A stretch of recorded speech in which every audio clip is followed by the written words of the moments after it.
I love decorative stitches, and one of the things that we love to have our students do is actually stitch out what is called a stitch book. And so while I talk, I'm just going to take a few rows of stitches and start to stitch them out. I've put a variegated thread on the machine so I can go ahead and start to see what these stitches are looking like. The one thing I do is just make sure my needle is up out of the fabric, and then just make sure that when you are turning the dial that it actually clicks in to the location where that stitch can actually be stitched.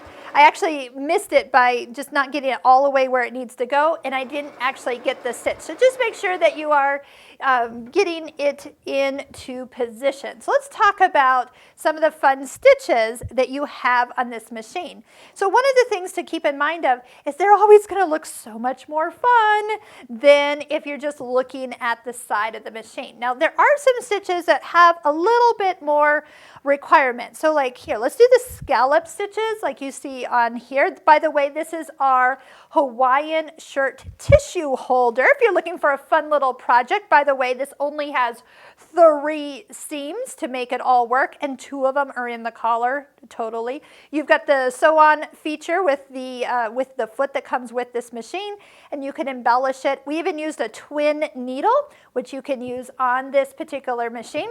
So let's just take a look for those kind of like a satin stitch scallop. Let's go ahead and turn it to the between 0 and 1, and however wide you want it. I usually do the widest setting. I'm going to just shorten the stitch length till the stitches look nice and close together. And again, just as long as you have your needle up, when you go to switch stitches, let's go to that little kind of railroad track. It is so fun to see what the options are.